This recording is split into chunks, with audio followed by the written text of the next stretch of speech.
സദസ്സ് സംഘർഷത്തെക്കുറിച്ച് കഴിഞ്ഞ കുറേ മാസങ്ങളായി നാളുകളായി ധാരാളം സംസാരിക്കാനുള്ള സൗഭാഗ്യം എനിക്ക് ലഭിക്കുന്നു.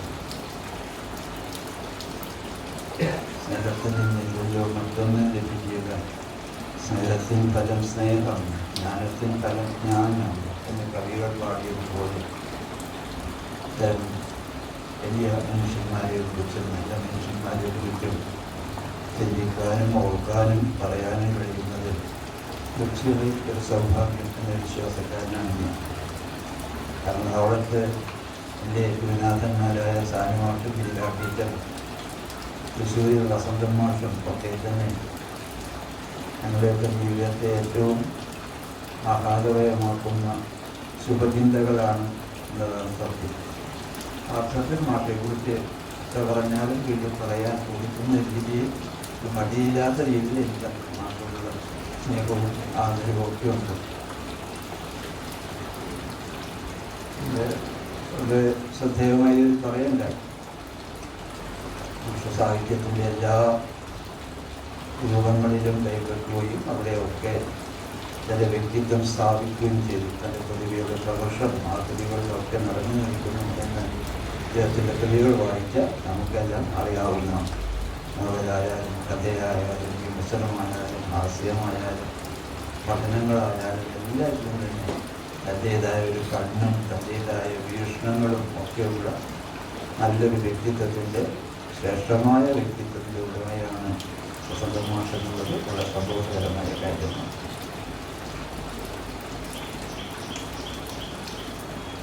മാഷിൻ്റെ കൃതികളെ പറ്റി ഞാൻ നേരത്തെ സൂചിപ്പിച്ച പോലെ മാഷ് എല്ലാ രംഗത്തും തൻ്റെ അധ്യാപകൻ എന്ന നിലയിലും മറ്റു സാഹിത്യത്തിലൊക്കെ തന്നെ തൻ്റെ വ്യക്തിത്വം സ്ഥാപിക്കാൻ അദ്ദേഹത്തിന് കഴിഞ്ഞിട്ടുണ്ട്. സാധാരണ എഴുത്തുകാരെ പറ്റി എഴുത്തുകാരുടെ വ്യക്തിത്വത്തെക്കുറിച്ച് പറയുമ്പോൾ സാഹിത്യ വിമർശകന്മാർ ഉപയോഗിക്കാറുള്ള ഒരു വാക്കാണ് റൈറ്റിംഗ് സെൽഫ്. എഴുത്തുകാരന് എഴുതുന്ന സത്തയുണ്ടാവും, ഒരു റൈറ്റിംഗ് സെൽഫ് ഉണ്ടാവും. മറ്റൊരു വിമർശകൻ ഭംഗിയായി സൂചിപ്പിച്ച പോലെ ടു ഇംപ്രഗ്നേറ്റ് ദ ഇമാജിനേഷൻ, അവരുടെ ഭാവനയെ ഗർഭധാരണം നൽകാൻ പ്രേരിപ്പിക്കുന്ന ഒരു ഘടകം ചില എഴുത്തുകാർക്കുണ്ടാവും എന്ന് അനേകം ഉദാഹരണങ്ങളുടെ പാശ്ചാത്യരായ പണ്ഡിതന്മാർ, ശ്രദ്ധേയരായ പണ്ഡിതന്മാർ സ്ഥാപിച്ചിട്ടുണ്ട്. വസന്തൻ മാഷെ സംബന്ധിച്ചിടത്തോളം ഒരു ചരിത്രമാണോ എന്ന് ഒരു തോന്നൽ എനിക്കുണ്ട്. ചരിത്രത്തിൽ ഊന്നി നിന്നുകൊണ്ട് പടരുന്ന ഒരു ക്രിയേറ്റിവിറ്റിയാണ് മാഷുടേതെന്ന് പറയാൻ ഞാൻ ആഗ്രഹിക്കുന്നു. ചരിത്രമാണ് അദ്ദേഹത്തിൻ്റെ രചനകൾ പറയേണ്ടായി. സാംസ്കാരിക ചരിത്ര നിഘണ്ടു, സാംസ്കാരിക ചരിത്ര നിഘണ്ടുവിനെ പറ്റി പറയാവുന്ന ഏറ്റവും നല്ല വാക്യങ്ങൾ പറഞ്ഞ സുകുമാരളിപ്പോഴാണ്. കാലം സാക്ഷി എന്ന കൃതിയെ പറ്റി പറയാവുന്ന ഏറ്റവും മഹത്തരമായ പ്രശംസാവചനങ്ങൾ പറഞ്ഞ ലീലാ ടീച്ചറാണ്. നമ്മുടെ മലയാളത്തിലെ ഏറ്റവും പ്രഗത്ഭരായ രണ്ട് വിമർശകന്മാരെ ഈ രണ്ട് കൃതികളെ പറ്റി പറഞ്ഞ വാക്കുകൾ എൻ്റെ മനസ്സിൽ വരും. ലീലാ ടീച്ചർ അതിഗംഭീരമായി എഴുതി പറയാവുന്ന ഇതെല്ലാ ഭംഗിയോടും കൂടി പറയണ്ടായി. അഴീക്കോട് സാറ് നിഘണ്ടുവിനെ കുറിച്ച് അത്രയും മഹത്തരമായ വാക്കുകൾ ഉപയോഗിച്ച് പ്രശംസിക്കുകയുണ്ടായി. അതെല്ലാം തീർച്ചയായും മുണ്ടശ്ശേരിയുടെ ഭാഷയിൽ പറഞ്ഞ ചിലർക്കൊക്കെ അത്യുക്തിയാണെന്ന് തോന്നാമെങ്കിലും അസ്ഥാനത്തല്ല എന്നുള്ളതാണ് അതിൻ്റെ ഏറ്റവും ശ്രദ്ധേയമായ ഒരു കാര്യം. ആ രീതിയിലുള്ള ഒരു രചനകളാണ് മാഷൊക്കെ തന്നെ. പിന്നെ മാഷ ഒരു പ്രത്യേകത നമുക്കറിയാലോ, ഒരു വലിപ്പങ്ങളോടുള്ള ഒരു താല്പര്യം. ഞാൻ അതൊരു വലുതാണ് ബ്രഹ്മം ഉപനിഷത്തൊക്കെ പറയുക. വലിപ്പത്തോടുള്ളൊരു താല്പര്യം, അത് വലിയ എഴുത്തുകാർ, വലിയ കൃതികൾ. റോമൻലാൻഡിൻ്റെ നോവൽ തർജ്ജമ ചെയ്തത് റോമൻലാൻഡ് വായിക്കുന്നവർക്ക് അറിയാം. തീരെ പരിഭാഷപ്പെടുത്താൻ വിഷമമുള്ള ഒരു രചനാ ശൈലിയാണ് റോമൻലാൻഡിൻ്റെ. അത് മാഷ ആദ്യം തന്നെ ചെയ്തു. അച്ഛൻ്റെ ഒരു പാരമ്പര്യം, സൽപുത്രന്മാരിൽ പൈതൃകം ഇങ്ങനെ എന്ന് ആശ്ചര്യകർമ്മ പാടുന്നത് മാഷിൽ ഏറ്റവും അർത്ഥവത്തായിരിക്കുകയാണ്. പവൻ പീസും ക്രൈം ആൻഡ് പനിഷ്മെൻറ്റും ഒക്കെ പരിഭാഷപ്പെടുത്തിയ അച്ഛൻ്റെ വഴിയിലൂടെ റോമൻലാൻഡിൻ്റെ നോവലും ഒക്കെ പ്രാപ്തി ചെയ്ത് വലിയ കൃതികളാണ്, വായിച്ചവർക്ക് അറിയും. ഇതൊക്കെ ആ വഴി സഞ്ചരിക്കുന്ന ഒരു പ്രത്യേകത വലിപ്പത്തോടുള്ള ഒരു ആദരവ്, അത് സാധ്യതപ്രാപ്തമാക്കുന്ന ഒരു ഇത്, അത് ഒരു സ്വഭാവത്തിൻ്റെ പ്രത്യേകത. കണ്ണുകൊണ്ട് കാണാത്തതിനെ കാണാൻ, കൈനീട്ടിയാൽ എത്താത്തതിനെ തൊടാൻ ഒക്കെയുള്ള ഒരു അദമ്യമായ വാഞ്ച മനസ്സിലുണ്ടാവുക എന്നുള്ളത് വലിയ കാര്യം തന്നെയാണ്. അത് മാഷ്കൂട്ട് ഈ പ്രതിഭകളെ തേടുന്ന ഒരു പ്രത്യേകത. മാഷ്ടെ സ്വഭാവത്തിൻ്റെ കെ ബാലകൃഷ്ണൻ ഈ ജീനിയസുകളെ അന്വേഷിക്കുന്ന ഒരു മനസ്സോടുകൂടി പ്രവർത്തിക്കുമ്പോൾ പറഞ്ഞ പല വാക്കുകളും എൻ്റെ മനസ്സിൽ ഓർക്കും. അപ്പോഴൊക്കെ ഞാൻ വസന്തമാഷയും ഓർത്തുപോയി എന്ന് ഒതുക്കി പറഞ്ഞ പോലൊക്കെ. കാലം സാക്ഷി അത്തരം ഒരു വലിയ കൃതിയാണ്, ചരിത്രമാണ്. ചരിത്രം, കേരളത്തിൻ്റെ ചരിത്രം മുഴുവനും ഞാൻ മറ്റു കൃതികളിലേക്ക് പോകാൻ ആഗ്രഹിക്കുന്നില്ല. ഒരു നവോത്ഥാന കാലം മുതലുള്ള ഏറ്റവും സമീപകാലം വരെയുള്ള ചരിത്രം മുഴുവനും നല്ല ആഖ്യായിക രൂപത്തിൽ നല്ല പരാപരമായ പ്രസന്നതയോട് ചിത്രീകരിച്ച മലയാളത്തിലെ ഏറ്റവും ശ്രദ്ധേയമായ നോവലുകളാണ് ഈ 2 വോള്യങ്ങളായിട്ടുള്ളത്. ഞാനൊക്കെ എത്രയോ സമയം, ഞാനും അതെ, വലിയ വലിയ നോവൽസൊക്കെ വായിക്കുന്നതിൽ ഏറ്റവും സംതൃപ്തി അനുഭവിക്കുന്ന ഒരു മനസ്സാണ്. പക്ഷേ കുറേ സമയം എടുത്താണ് ഇതൊക്കെ വായിക്കുമ്പോൾ കിട്ടുന്ന ഒരു സന്തോഷം എന്ന് പറയുന്നത് വളരെ വലുതാണ്. ആ രീതിയിൽ ഞാൻ ഇതിലേക്ക് ഉപരിവിച്ചുകൊണ്ട് തന്നെയാണ് പറയാൻ ഉദ്ദേശിക്കുന്നത്. കാരണം നോവൽ മുഴുവൻ ഞാൻ വായിക്കുമ്പോഴൊക്കെ വരുന്ന എത്രയെത്ര കഥാപാത്രങ്ങൾ, എത്രയെത്ര സംഭവങ്ങൾ, അത് മുഴുവനും ആ കാലഘട്ടത്തിലെ മുഴുവൻ സ്വാതിനാളിൽ നിന്ന് തുടങ്ങി ഏറ്റവും പുതിയ കാലഘട്ടം വരെയുള്ള എല്ലാ കഥാപാത്രങ്ങളും വ്യക്തികളും സംഭവങ്ങളും സ്മരണകളും പഴഞ്ചൊല്ലുകളും ഒക്കെ പ്രസ്ഥാനങ്ങളും ഒക്കെ നിറഞ്ഞു നിൽക്കുന്ന ഒരു വലിയൊരു എൻസൈക്ലോപീഡിയ മൈൻഡിലുള്ള ആൾക്ക് മാത്രം ചെയ്യാൻ പറ്റുന്ന ഒരു കൃതിയാണ് ഈ കാലം സാക്ഷി 1-2 ഭാഗങ്ങൾ. നമുക്കറിയാവുന്ന പോലെ മാഷ്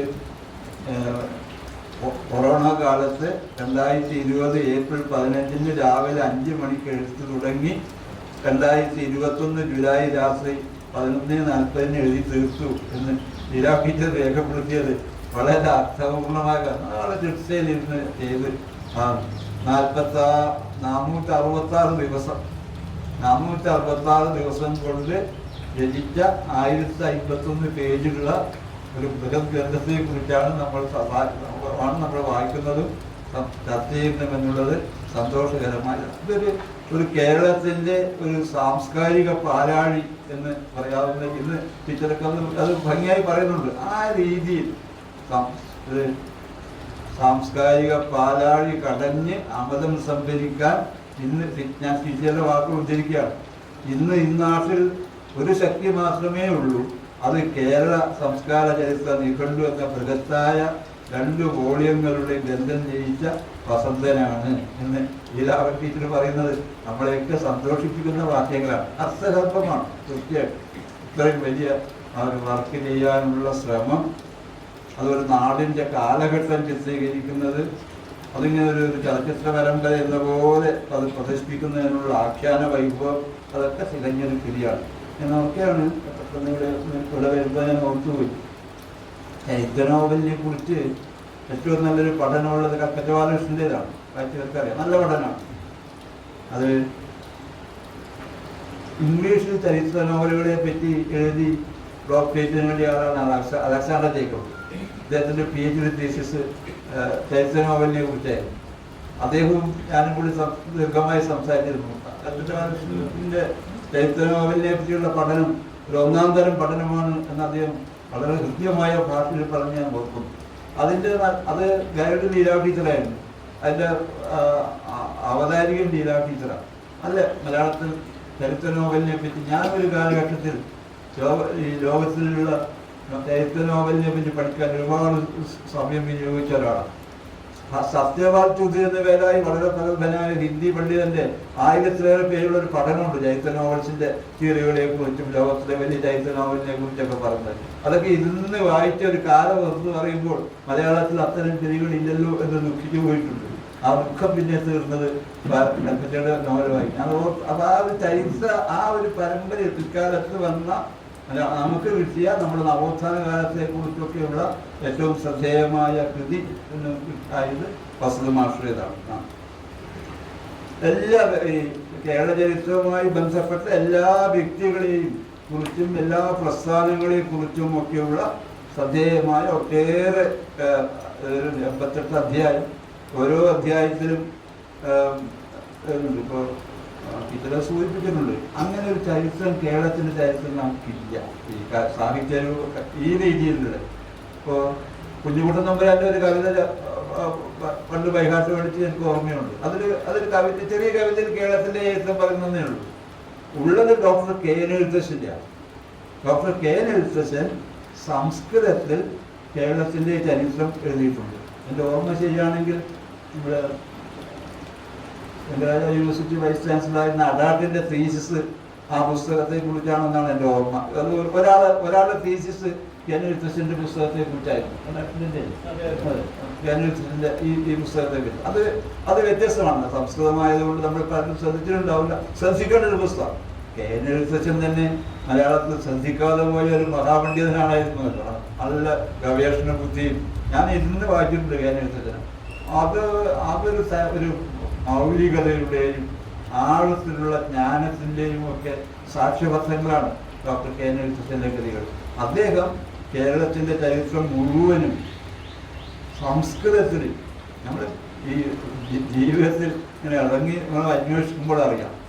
ഇന്ത്യയിലെ ചില കഴിവുകൾ, ഇന്ത്യയിലെ ദീർഘകാലം നമ്മുടെ ധനകാര്യമന്ത്രിയായിരുന്നു CB ദേശമുഖ്. പാറപ്പുറത്തിനൊക്കെ ഓർക്കുന്നുണ്ടാവും. ഇന്ത്യയിലെ ജവഹർലാൽ നെഹ്റു പ്രധാനമന്ത്രിയായിരുന്ന കാലത്ത് നമ്മുടെ ധനകാര്യമന്ത്രി CB ദേശമുഖായിരുന്നു. ദേശമുഖ് പിന്നെ എന്തുകൊണ്ട് പിണങ്ങി മന്ത്രിസഭയിൽ നിന്ന് പോയില്ല. അദ്ദേഹം റിസർവ് ബാങ്കിന്റെ ഗവർണറായിരുന്നു. അതിൽ നിന്ന് വിട്ടപ്പോൾ UGCയുടെ ചെയർമാനായിരുന്നു. എന്നെ അത്ഭുതപ്പെടുത്തിയതൊന്നുമല്ല. മഹാത്മാഗാന്ധിയെ പറ്റി സംസ്കൃതത്തിലുള്ള ഏറ്റവും വലിയ മഹാകാവ്യം CB ദേശമുഖ്. അങ്ങനെ റേഞ്ച് ഇതാണ്. മഹാത്മാഗാന്ധിയെ പറ്റിയുള്ള അതിഗംഭീരമായ കേരളത്തിൽ അദ്ദേഹം വന്ന കാലത്ത് UGC ചെയർമാനായി വന്ന കാലത്ത് യൂണിവേഴ്സിറ്റി സംസ്കൃതം കോളേജ്, തിരുവനന്തപുരം സംസ്കൃതം കോളേജിൽ വെച്ച് സംസ്കൃതത്തിൽ ഒരു പ്രഭാഷണം നടത്തി. അപ്പൊ പിന്നീടാണ് അദ്ദേഹത്തെ പറ്റി പത്രങ്ങളൊക്കെ അന്വേഷിച്ച് എഴുതിയത്. ഇദ്ദേഹം മഹാത്മാഗാന്ധിയെ കുറിച്ച് സംസ്കൃതത്തിൽ ഒരു മഹാകാവ്യം എഴുതിയിരിക്കുന്നു എന്ന് CB ദേശമുഖ് പറഞ്ഞാൽ ഒരു സാന്ദർഭികമായി ഓർക്കുന്നേ ഉള്ളൂ. കെ എൻ എഴുത്തച്ഛൻ മലയാളത്തിൽ ഗവേഷകനും പണ്ഡിതനും. പക്ഷെ കേരളത്തിൻ്റെ ചരിത്രം കവിതാരൂപത്തിൽ സംസ്കൃതത്തിൽ എഴുതി, മഹാകാവ്യമായിട്ട് എഴുതി. ഞാൻ ആ പാരമ്പര്യം മാഷയെ കുറിച്ച് പറയുമ്പോഴും ഓർക്കുകയാണ്. മാഷ് കേരളത്തിൻ്റെ ചരിത്രം ആഖ്യായികയായിട്ട് എഴുതി, മറ്റേ കവിത എഴുതി. ഒരു ആഖ്യായികയായിട്ട് മാഷ് എഴുതിക്കാണ്. സാധി നാളിൽ നിന്ന് ആരംഭിക്കുന്നു. സാധി നാളിൻ്റെ ആ കാലം പറഞ്ഞ് അതൊക്കെ ഇതൊക്കെ വായിച്ചിട്ട് തന്നെ മനസ്സിലാക്കണം. നിങ്ങളൊന്ന് വായിക്കാൻ പ്രേരിപ്പിക്കുക കൂടി എൻ്റെ ഈ പ്രഭാഷണത്തിൻ്റെ ഉദ്ദേശമാണ്. പിന്നെ അപ്പൊ 13-ാമത്തെ അധ്യായം വരുമ്പോൾ ചട്ടമ്പി സ്വാമികൾ വന്നു. ചട്ടമ്പി സ്വാമികളും നാരായണ ഗുരുവായിട്ടുള്ള സമാഗമം. 17-ാമത്തെ അധ്യായത്തിലാകുമ്പോൾ പൽപ്പൂമു വിവേകാനന്ദ സ്വാമികളുമായുള്ള സംഭാഷണം. 21-ലെത്തുമ്പോൾ സമയമെടുക്കാർക്ക് ഒരു എടപ്പള്ളിയിലെ ചരിത്രം, എടപ്പള്ളി ചരിത്രം പറയാൻ ഏറ്റവും ആധികാരികമായി പറയാനുള്ള മാഷാണല്ലോ അവകാശം. അതാണ് അതിൻ്റെ ചരിത്രങ്ങൾ വളരെ ഭംഗിയായി മാഷ് പറയുന്നു. ഇത് പിന്നെ ചന്തുമേനോന്റെ ഇന്ദുലേഖ കൊടുക്കുന്ന പുതിയൊരു വേർഷനൊക്കെ ഉണ്ട്. അത് വളരെ ശ്രദ്ധേയമാണ്. 26-ാമത്തെ അധ്യായത്തിൽ വന്നിട്ട് പുതിയൊരു സങ്കല്പം. സൂര്യഅമ്പൂതിരി ചന്തുമേനന്റെ സൂര്യഅമ്പൂതിരി അല്ല, വസന്തമായിട്ടുള്ള സൂര്യഅമ്പൂതിരി. കുറെ കൂടി മാറ്റം വന്ന് ഒരാൾ പിന്നെ പ്രൊഫസറൊക്കെ ആവുന്നുണ്ട്. ആ രീതിയിൽ അങ്ങ് കൊണ്ടുപോകാനുള്ള ഒരു പ്രത്യേകമായ കഴിവുണ്ട്. 28-ാമത്തെ ഞാൻ ഓടിച്ചുള്ള ശ്രദ്ധ ആകർഷിക്കുന്നതേ ഉള്ളൂ. 28-ാമത്തെ അധ്യായത്തിലാകുമ്പോൾ SNDPയുടെ പറവിനെ പറ്റി വന്നു. 32-ലാകുമ്പോൾ കുമാരനാശാന്റെ വീണഭൂവ്, അതുണ്ടാക്കിയ അലകള്, അതിന് കിട്ടിയ അംഗീകാരങ്ങള്. പിന്നെ അയ്യങ്കാളി വരുന്നു. 34-ാമത്തെ അധ്യായം അയ്യങ്കാളി. അങ്ങനെ ഓരോ ഘട്ടങ്ങളിലും ഓരോ അധ്യായങ്ങളിലൊക്കെ തന്നെ വളരെ ശ്രദ്ധേയമായ രീതിയിൽ കാണും.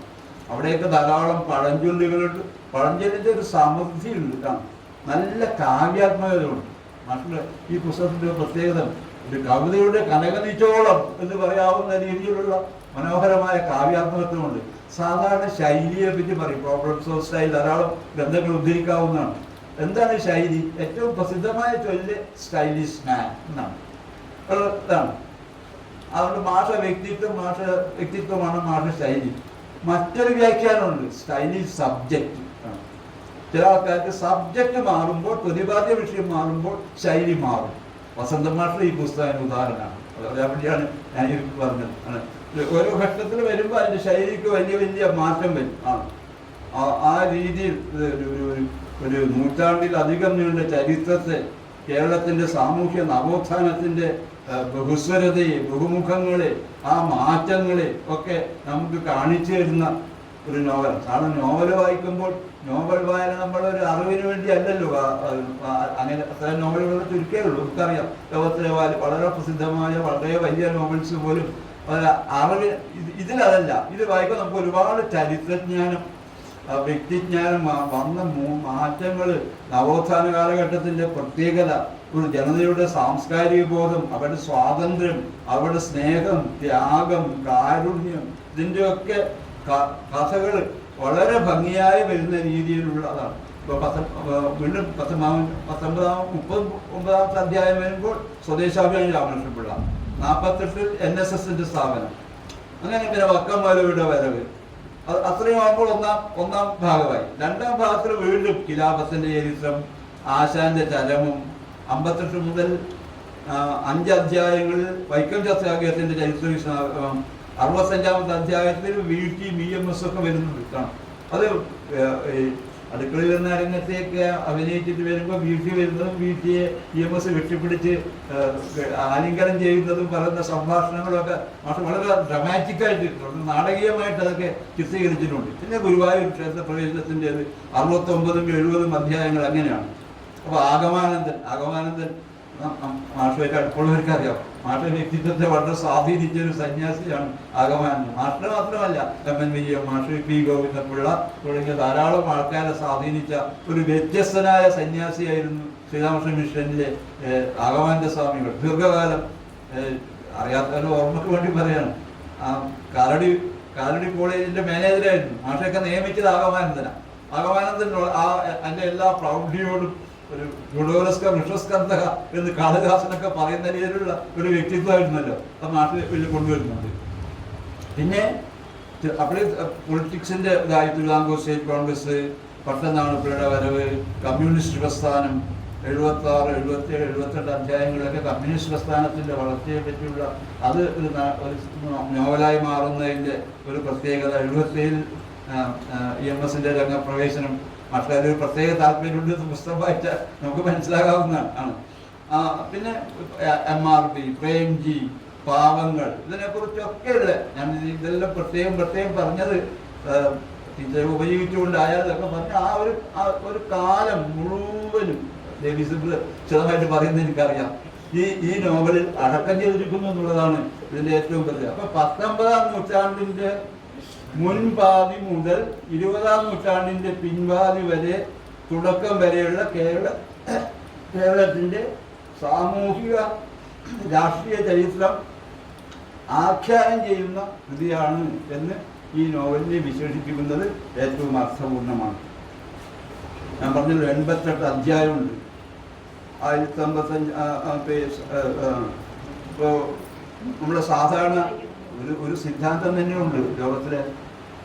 ഞാൻ സാന്ദർഭികമായിട്ട് പറയണം, അധ്യാപകന്മാർക്ക് അങ്ങനെ ഒരു സൗകര്യമുണ്ടല്ലോ. ലോകത്തിലെ 10 നല്ല നോവലിനെ കുറിച്ചിട്ടുള്ള വളരെ ശ്രദ്ധേയമായ പഠനമാണ് സോമർസെറ്റ് മോം സെലക്ട്സ് 10 നോവൽസ്. ഒരു കാലത്ത് എൻ്റെയൊക്കെ ഒരു വായനയുടെ ഒരു ഘട്ടത്തിൽ വളരെ പ്രശസ്തിയുള്ള പുസ്തകമായിരുന്നു അത്. Somerset Maugham selects 10 novels. ലോകത്തിലെ വലിയ നല്ലൊരു നോവലിസ്റ്റും ഓഫ് ഹ്യൂമൻ ബോണ്ടേജ് തുടങ്ങിയ പുസ്തകങ്ങളുടെ കർത്താവും നല്ല വിമർശകനുമായ സോമർസെറ്റ് മോം ലോകത്തിലെ 10 നോവൽസ് തിരഞ്ഞെടുത്തു. രണ്ടാമത്തെ എഡിഷൻ വരുമ്പോൾ ആദ്യത്തത് പോയി 10 ഗ്രേറ്റ് നോവൽസ് എന്ന് പറഞ്ഞിട്ടാണ് വന്നത്. ഞാനൊക്കെ അത് മുഴുവൻ വായിക്കുകയും ആ 10 നോവലും തേടി പിടിച്ച് വായിക്കുകയും ചെയ്തതിൻ്റെ ഒരു ഓർമ്മ എനിക്കുണ്ട്. ടോൾസ്റ്റോയുടെ വാർ ആൻഡ് പീസ്, ഡോസ്റ്റോയവ്സ്കിയുടെ കാരമസോവ് ബ്രദേഴ്സ്, ചാൾസ് ഡിക്കൻസിന്റെ ഡേവിഡ് കോപ്പർഫീൽഡ്, ജെയിൻ ഓസ്റ്റന്റെ പ്രാഡ് ആൻഡ് പ്രജുഡീസ് തുടങ്ങിയിട്ടുള്ള മാഡം ബൗറി തുടങ്ങിയിട്ടുള്ള 10 നോവൽസ് സെലക്ട് ചെയ്തിട്ട് അതിൻ്റെയൊക്കെ ഒരു രീതി പറയുന്നു. ഞാൻ പറയുന്ന അതല്ല, സോമർസെറ്റ് മോമിൻ്റെ ഒരു ഭീഷണമുണ്ട്. സോമർസെറ്റ് മോം പറയുന്നത് നല്ല നോവൽസ് എല്ലാം വലിയ നോവൽസ് ആകുന്നതാണ്. അങ്ങനെ പറയുകയാണ്. വലിയ നോവൽസ് നല്ല നോവലാവണോ, ഗ്രേറ്റ് നോവലാവണോ, അത് വലിയ നോവലാവണം എന്നതാണ് സോമർസെറ്റ് നോവലിന്റെ, അത് നമ്മുടെ പി കെ ബാലകൃഷ്ണനും ആ സിദ്ധാന്തം ഉന്നയിച്ചിട്ടുണ്ട്. ഒരു മേന്മയായിട്ട് പറയുന്നത് ഓർത്താൽ ശരിയാണ്. വാർ ആൻഡ് പീസ്, കരമസോവ് ബ്രദേഴ്സ്, ലോകത്തിലെ ഏറ്റവും വലിയ നോവലിസ്റ്റ് ആരാ? രണ്ടുപേരാ മത്സരിക്കുന്നത്, ടോൾസ്റ്റോയും ഡോസ്റ്റോയ്സ്കി. അതിനെപ്പറ്റി പിന്നീട് വളരെ പ്രശസ്തനായ ഒരു വിമർശകന്റെ ഒരു ഗ്രന്ഥം തന്നെയുണ്ട്, വായിക്കേണ്ട പുസ്തകമാണ്, ടോൾസ്റ്റോയി ഓർ ഡോസ്റ്റോയ്സ്കി. പുസ്തകത്തിന്റെ പേര് ടോൾസ്റ്റോയി ഓർ ഡോസ്റ്റോയ്സ്കി. ഇതിലാരാ കേമൻ എന്നാണ്. ജോർജ് സ്റ്റെയ്നർ, നല്ല പുസ്തകം. ജോർജ് സ്റ്റെയ്നർ ഈ രണ്ട് വലിയ നോവലിസ്റ്റുകളെ എടുത്തുകൊണ്ട് ടോൾസ്റ്റോയി ഓർ ഡോസ്റ്റോയ്സ്കി, ഇതിലാരാ കേമൻ എന്ന് വളരെ സൂക്ഷ്മമായി പറയുന്നത്. ഇന്നാളാണ് കേമൻ എന്ന് പറയുന്നില്ല, പക്ഷെ വായിച്ചു തുടങ്ങുമ്പോൾ എനിക്ക് തോന്നിയത് ജോർജ് സ്റ്റെയ്നർ ഡോസ്റ്റോയ്സ്കിയുടെ കൂടെയാണ് എന്നാണ് എൻ്റെ ഒരു നിരീക്ഷണം ഉണ്ടായത്. ഞാൻ പറഞ്ഞു വരുന്നത് ഈ മാഷക്ക് സങ്കല്പം ഇതാക്കാൻ വേണ്ടിയാണ്. ഈ വലിപ്പം നല്ല പുസ്തകമാണ്, ഗ്രേറ്റ് ആണ്. നല്ല പുസ്തകവും ഒരു ഗുഡ് നോവലും ഗ്രേറ്റ് നോവലും രണ്ടാണ്. നല്ല നോവലും മഹത്തായ നോവലും രണ്ടാണ്, ഒന്നല്ല. ഇതൊരു മഹത്തായ നോവലാണ്. പറയാൻ വേണ്ടി ഞാൻ ഇത്രയും പറഞ്ഞത്. കാലം സാക്ഷി നല്ല നോവൽ മാത്രമല്ല, മഹത്തായ നോവലുമാണ്. അതാണ് നമ്മൾ ഈ അനശ്വരം എന്നൊക്കെ പറയുന്നില്ലേ, ഇമ്മോർട്ടാലിറ്റി എന്നൊക്കെ പറയുന്ന തരത്തിലേക്ക് ഭാവി മലയാളം ഓർമ്മിക്കുന്ന നോവലാവും കാലം സാക്ഷി എന്നതിൻ്റെ വിശ്വാസം ഞാൻ നിങ്ങളുമായി പങ്കുവെച്ചുകൊള്ളുന്നു. ആ രീതിയിൽ തന്നെ നമുക്ക് സാധാരണ ചെറിയ ചെറിയ നോവൽസാണുള്ളത്, സീരീഡ് നോവൽസ് പോലും രാമരാജയും ധർമ്മരാജയും മത്താണോർമ്മയൊക്കെ വായിച്ചവരല്ലേ നമ്മൾ. വലിയ നോവൽസ് അല്ല, നമുക്കങ്ങനെ ചരിത്ര നോവൽസ് ഒന്നും അങ്ങനെ വളരെ വലിയ നോവൽസ് എന്ന് പറയാനില്ല. ഞാൻ മറ്റേ പലതിനെയും ഓർത്തുകൊണ്ട് തന്നെ പറയുന്നത്. അതിലൊരു വ്യത്യസ്തമായിട്ട് ഒരു വലിയ നോവൽ എഴുതിയെന്നുള്ളത് ഈ മാസ്റ്റർ നോവലിൻ്റെ ഒരു പ്രത്യേകതയാണ്. പിന്നെ അത് ഒരു എഴുത്തിൻ്റെ ഒരു നല്ല കൃതിയുടെ ഒരു പ്രത്യേകത എന്താ? ഒന്ന് റീഡബിലിറ്റി തന്നെയാണ്. നാശം ഒരു കഥ വേണം എന്നാണ് നോവലിനെ പറ്റി പറയുമ്പോൾ സ്വയം ഒരു നോവലിസ്റ്റും നോവൽ വിമർശകനുമായ ഹെൻറി ജെയിംസ് പറഞ്ഞത്. പക്ഷെ ഹെൻറി ജെയിംസും പറയുന്നുള്ളൂ, പക്ഷെ എന്താ, നല്ലൊരു കഥ ഉണ്ടായത് ആവശ്യം തന്നെയാണ്, നന്നായി വായിച്ചു പോകേണ്ടത്. First thing a novelist to do to tell the story, to tell the story and to tell the story എന്ന് ഇ.എം. ഫോസ്റ്റർ എന്ന് പറയുന്നുണ്ട് ആസ്പെക്ട്സ് ഓഫ് ദി നോവൽ. അപ്പോൾ ഒരു റീഡബിലിറ്റി എന്നുള്ളത്, നല്ല കഥ ഇങ്ങനെ വായിച്ചു പോകാവുന്ന രീതിയിൽ പോകുക എന്നുള്ളത് ഒരു നോവലിൻ്റെ പ്രത്യേകത. ഇതിൻ്റെ ഒരു ഗുണമാണ്. ഈ ദിവസങ്ങളിലൊക്കെ നമുക്ക് രാത്രി പകലാകി വായിക്കുമ്പോഴും വായിക്കുന്നതിൻ്റെ ഒരു റീഡബിലിറ്റിയുടെ ഒരു സുഖമുണ്ട്. അതാണ് മറ്റു പുസ്തകങ്ങളുടെ ഒരു പ്രത്യേകതയല്ല, നല്ല റീഡബിലിറ്റി ഉള്ള. അതിൽ മാഷിന് നർമ്മം ചേർക്കും, നിങ്ങൾക്കറിയാതെ കവിതാവലികളുണ്ടാവും, പഴഞ്ചൊല്ലുകളുണ്ടാവും, മറ്റാരും ശ്രദ്ധിക്കാതെയും അറിയാതെയും പോലെ വിവരങ്ങളുണ്ടാവും. അതിനൊക്കെ ഈ പ്രാചീന ഗഹ്വരങ്ങളിൽ നിന്ന് ചരിത്രത്തിൻ്റെ അസ്ഥികൾ പറക്കിയെടുത്ത് അതിന് മജ്ജയും മാംസവും ഒക്കെ കൊടുത്ത് നമ്മുടെ മുമ്പിൽ അവതരിപ്പിക്കുന്നതിനുള്ള അദ്ദേഹത്തിൻ്റെ സിദ്ധിവൈഭവം തീർച്ചയായിട്ടും പ്രശംസനീയം തന്നെയാണ്. പക്ഷേ മറ്റൊരു പ്രത്യേകത, ഈ ഒരു നവോത്ഥാന കാലം വരുന്നു. ഇപ്പം ഇന്ത്യയിൽ ജൂട്ടാ സച്ച്, യശ്പാലിൻ്റെ ജൂട്ടാ സച്ചിൽ ആ ഒരു കാലം വരുന്നുണ്ട്. സ്വാതന്ത്ര്യ സമരം, അതിൻ്റെ സ്പ്രിറ്റ് അങ്ങനെയൊക്കെ ഉണ്ടല്ലോ. അതുപോലെ വോൾഗാസൈ ഗംഗാധർ, രാഹുൽ സാമിത്യാലിൻ്റെ അതൊരു ലോകചരിത്രം വരുന്നുണ്ട്. വോൾഗാസൈ ഗംഗാധർ, വോൾഗ മുതൽ ഗംഗ വരെ ഒരു ലോക സംസ്കാരത്തെ കുറിച്ചാണ് രാഹുൽ സാമിത്യാൻ പറയുന്നത്. അതുപോലെ കേരളത്തിൻ്റെ നവോത്ഥാന കാലം എന്ന് നവോത്ഥാന കാലത്തെ കുറിച്ച് വായിച്ചു പഠിക്കാൻ ആ രീതിയിൽ താല്പര്യമില്ലാത്തവർക്ക് ഇത് മനസ്സിലാക്കാൻ ഒരു വൈകാരികമായ പ്രതികരണങ്ങളും സംഭവങ്ങളും ഒക്കെ ഉണ്ടാകുന്നു എന്നുള്ളത് ഇതാണ്. നമ്മളിവിടെ ആവർത്തിക്കുന്നു, നവോത്ഥാന കാലം എന്ത്, നവോത്ഥാനകാല ജീവിതം എന്ത്, അക്കാലത്തെ വലിയ ആൾക്കാരെന്തായിരുന്നു എന്ന് മനസ്സിലാക്കാൻ ഈ കൃതി വായിച്ചാൽ സാധിക്കുന്നു എന്നുള്ളതാണ് ഈ രചനയുടെ ഒരു സവിശേഷത. പിന്നെ ഓരോ കാലത്ത് വരുന്ന old order change giving place to new എന്ന് ടെന്നീസിനൊക്കെ പാടിയതുപോലെ, കാലാതട്ടിനിരത്തട്ടെ കാലം ജീർണിച്ചതൊക്കെയും എന്ന് ഒക്കെ പാടിയതുപോലെ ആശയങ്ങൾക്കും ആദർശങ്ങൾക്കും ഒക്കെ വരുന്ന അപാരമായ ഗതിവേഗത്തെക്കുറിച്ച് നമ്മളെ ബോധ്യപ്പെടുത്തുന്ന ഒരു നോവൽ കൂടിയാണ് ഇതാണ്. അതിനെന്താ മാഷ് ഉപയോഗിക്കുന്നത്? ഇത് മനസ്സിലാക്കാൻ നമ്മൾ ഉപയോഗിക്കുന്ന സംഭാഷണങ്ങളിലൂടെയാണ്. ധാരാളം സംഭാഷണങ്ങളിലൂടെ മാഷിൽ ഇതാക്കുന്നത്, നോവലിൽ നിന്നുള്ള സംഭാഷണങ്ങൾ അത് ശ്രോതാക്കളായിട്ടും താനായിട്ടും ഒക്കെ പറയുന്നതാണ്. പിന്നെ അനേകം അത് മാഷിന്റെ പ്രസംഗങ്ങളിലൊക്കെ ഉണ്ട്, നിങ്ങൾക്കറിയാം. ഞാനെപ്പോഴും നമ്മളൊക്കെ അത്ഭുതത്തോടു കൂടി കാണുന്നൊരു കാര്യമാണ്. ധാരാളം കവിതാശലകളെ കൊണ്ട് നടക്കുക, ഈ രാമചന്ദ്രനെ പോലെ, വിഷ്ണുനാരായണൻ നമ്പൂതിരിയെ പോലെ, കെ.പി. ശങ്കരനെ പോലെ. ഞാൻ അവരെയൊക്കെ ആദരവോട് സ്നേഹത്തോടെ ഓർക്കുകയാണ്. വസന്തമാഷിലേക്ക് ആ തലമുറ നമുക്ക് നഷ്ടപ്പെട്ടു പോകുന്നു എന്ന് ഞാൻ ദുഃഖിക്കുകയാണ്. ഇപ്പോഴും തോന്നാറുണ്ട് ഇവരൊക്കെ ഇഷ്ടംപോലെ. ഈ രാമചന്ദ്രനൊക്കെ ഞാനൊക്കെ അനുഭവിച്ചതാണ്. ഏത് പുസ്തകവും എപ്പോൾ വേണമെങ്കിലും ഉദ്ധരിക്കാവുന്നതിൻ്റെ ഒരു മനസ്സിന്റെ സാന്നിധ്യം. വിഷ്ണുനാരായണൻ നമ്പൂതിരി ഒട്ടും മോശമല്ല. സംസ്കൃതം, ഇംഗ്ലീഷ്, മലയാളം സംസാരിക്കുമ്പോഴും പ്രസംഗിക്കുമ്പോഴും ഒക്കെ തന്നെ ഇഷ്ടംപോലെ നാവിന്റെ തലപ്പത്ത് അവരുടെ കവിതകൾ തത്തിപ്പടിക്കും. ഇന്ന് ജീവിച്ചിരിക്കുന്നതിൽ ഒരു വലിയ ഉദാഹരണം വസന്തമാഷ്. നമ്മുടെ തൃശ്ശൂരിലൊക്കെ മാഷ്ക്ക് എല്ലാ വരികളും ഒക്കെ അതിനറിയും. അത് ഈ കൃതിയെ സമ്പന്നമാക്കിയിട്ടുണ്ട് ധാരാളം. അതായത് പിന്നെ അവിടെ പലർക്ക് ചരിത്രം അറിയില്ലോ. കേരളപ്പിറവി 56 നവംബറിന് കേരളപ്പിറവി വന്നത്, അതിന്റെ ഭാഗമായുള്ള ആൾക്കാർ, പിന്നെ എല്ലാ സോഷ്യൽ റിഫോർമേഴ്സും വരുന്നുണ്ട്. നമ്മൾ നവോത്ഥാന നായകന്മാർ, വൈകുണ്ഠസ്വാമി, നാരായണഗുരുസ്വാമി, ചട്ടമ്പിസ്വാമി, അയ്യങ്കാളി, ഇവിടെയൊക്കെ ഒരു നിര ആണ്. അതിന്റെ ഭംഗിയാണ്. വലിയ അധികാരന്മാർ നിലനിൽക്കുന്ന കാണുമ്പോഴുള്ള എനിക്ക് വലിയ സുഖം തോന്നിയതാണ്. അധികാരന്മാര് നിലനിൽക്കുന്നതിന്റെ ഒരു സുഖം. അതുപോലെ മറുഭാഗത്ത് മുത്രാളം തിരുനാൾ, സാധു തിരുനാൾ, ആയില്യം തിരുനാൾ, ചിത്ര തിരുനാൾ, രാജർഷി രാമവർമ്മ, രാജർഷിയെ പറ്റി തൃശ്ശൂരുകാർക്ക് ഓർക്കുന്നുണ്ടെങ്കിൽ രാജർഷിയെ പറ്റിയിട്ടുള്ള പണ്ട് ചാക്യാര് ചോദിച്ച പോലെ ഒഴിഞ്ഞതാണോ ഒഴിപ്പിച്ചതാണോ തുടങ്ങിയിട്ടുള്ള ഇതെല്ലാം മാഷിന്റെ ഒരു എൻസൈക്ലോപീഡിയക് മൈൻഡ് കൊണ്ട് ഇതൊക്കെ മാഷ് ഇതിൽ അനേകം വൻകരകൾ സ്വന്തം ബുദ്ധിയിൽ കൊണ്ടു നടക്കുന്നതിന്റെ രീതി കൊണ്ട് ഇതൊക്കെ ഒരു നല്ല കലാപരമായ പ്രസന്നതയോടെ യോജിച്ചതിന്റെ ഒരു വശം ഈ നോവലുകളിൽ കാണാവുന്നതാണ്. പിന്നെ നമ്മുടെ നാഷണൽ ലീഡേഴ്സ് എല്ലാം ആർക്കറിയാം, നമുക്കറിയാം, ദീർഘകാലം പഠിപ്പിച്ചതിന്റെ അനുഭവം വെച്ച് പലപ്പോഴും ദുഃഖം തോന്നാറുണ്ട്. വലിയ ആൾക്കാരെ കുറിച്ചൊന്നും ഞാൻ ദുഃഖിച്ചിട്ടുണ്ട് സത്യം പറയാം. അപ്പൊ വിവേകാനന്ദന്റെ വന്ന കാലത്തൊക്കെ ആഹ്ലാദപൂർവ്വം വിവേകാനന്ദനൊക്കെ ക്ലാസ്സിൽ പറയും. കുട്ടികളെ മനസ്സിലാക്കുന്നത് കള്ളും കള്ളിച്ചെല്ലാം എഴുതിയ വിവേകാനന്ദനെയാണ് എന്ന് പിന്നീടാണ് മനസ്സിലായത്. അരവിന്ദൻ എന്ന് വളരെ ആവേശപൂർവ്വം ഞാനന്ന് സാവിത്രിയൊക്കെ പറയുന്നൊരു അനുഭവം എനിക്കുണ്ടായിട്ടുണ്ട് അരവിന്ദ ഘോഷിനെ കുറിച്ച്. അവർക്ക് അരവിന്ദൻ ഫിലിം സംവിധായകനായ അരവിന്ദനാ എന്ന് പിൽക്കാലത്താണ് മനസ്സിലാക്കുന്നത്. ഒരു ഘട്ടം കഴിയുമ്പോൾ നമുക്ക് മനസ്സിലാക്കും. അതുപോലെ നമ്മുടെ നവോത്ഥാന നായകന്മാരെ പറ്റി നമുക്ക് പലർക്കും അറിഞ്ഞുകൂടാ എന്നുള്ളതാണ്. അവരെ നിർബന്ധമായും ഈ പുസ്തകം വായിക്കേണ്ടതാണ് എന്ന് പറയാൻ ഞാൻ ആഗ്രഹിക്കും.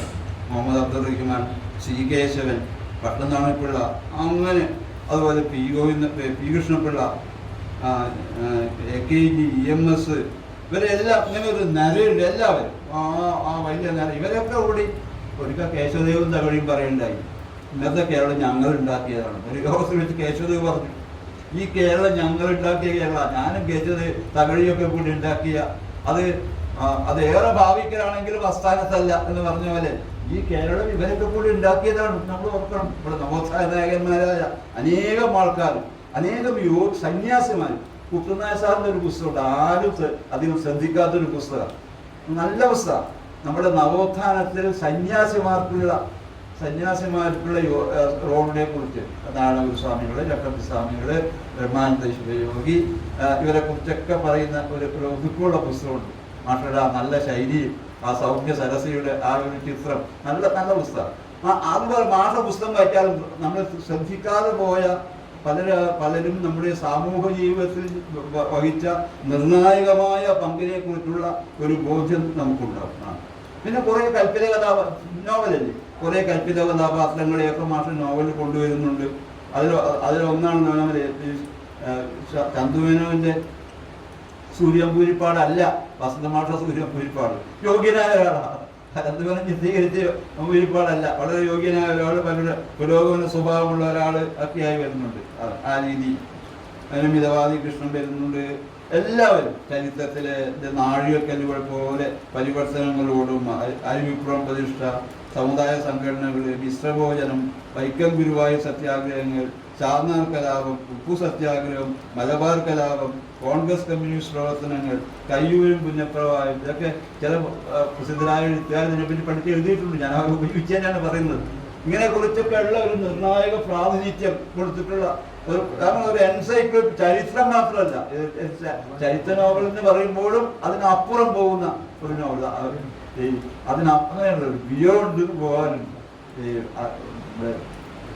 ആനന്ദ് ഇദ്ദേഹത്തിന്റെ കൃതികളെ ഈ ജൈവ മനുഷ്യനൊക്കെ പറയുമ്പോൾ അങ്ങനെ ഒരു സൂചനയായിരുന്നു.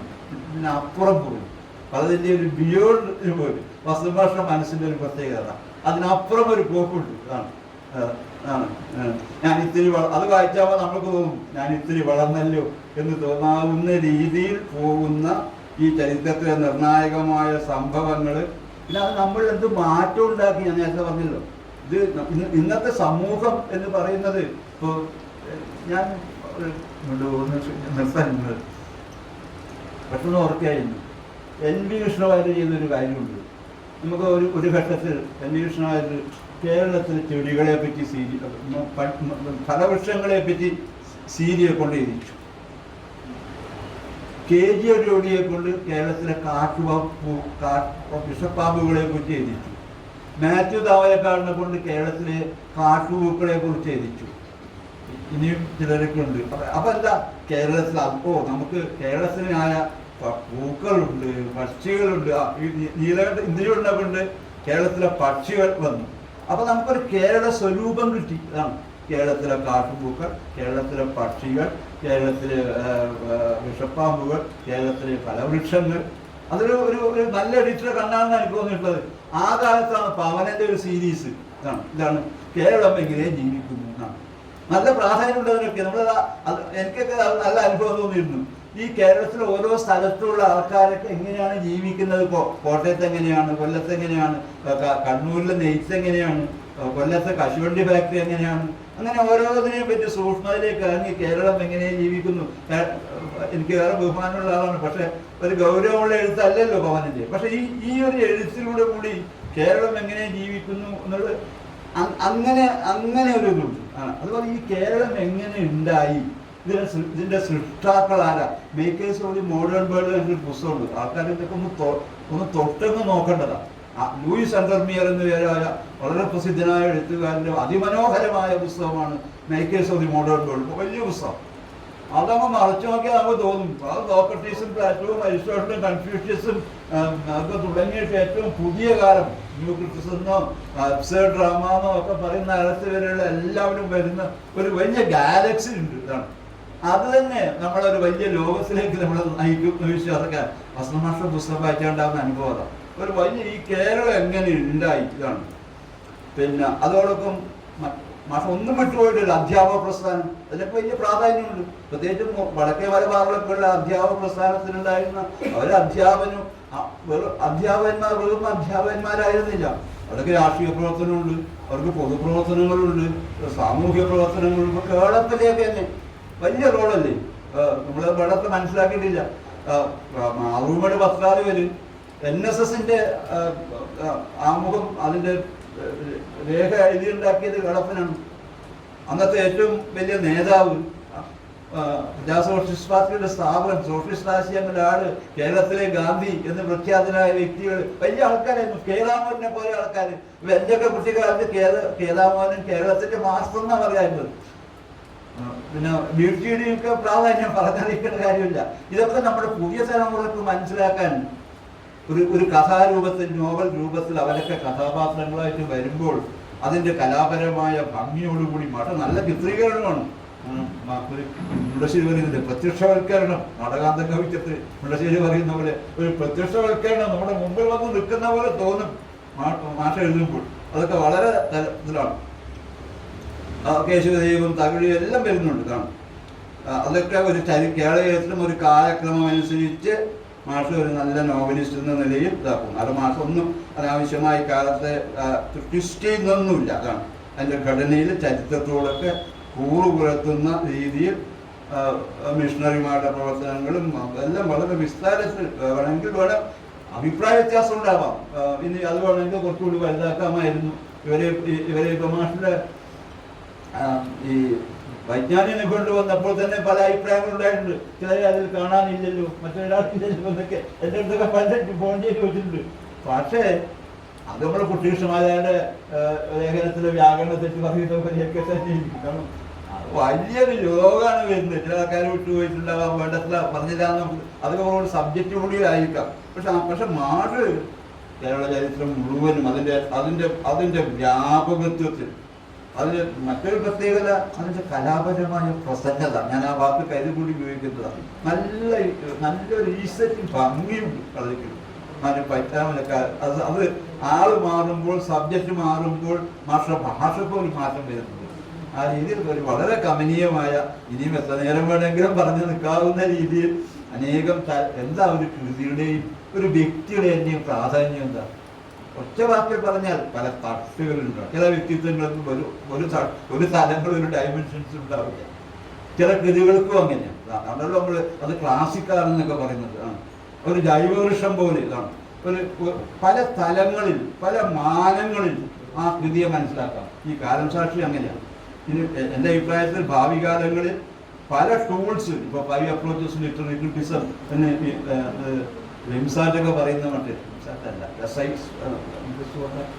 വിൽബർ സ്കോട്ടൊക്കെ പറയുന്ന രീതിയിലുള്ള നമുക്ക് പല സ്ഥലങ്ങളിൽ പല മാനങ്ങളിൽ പല ടൂൾസ് ഉപയോഗിച്ചുകൊണ്ട് മാസ്റ്റർ ഈ കൃതിയെ പഠിക്കാവുന്നതാണ്, പഠിക്കേണ്ടതാണ്. അതാണ് ഒരു കൃതിയുടെ വലിയ മെച്ചം.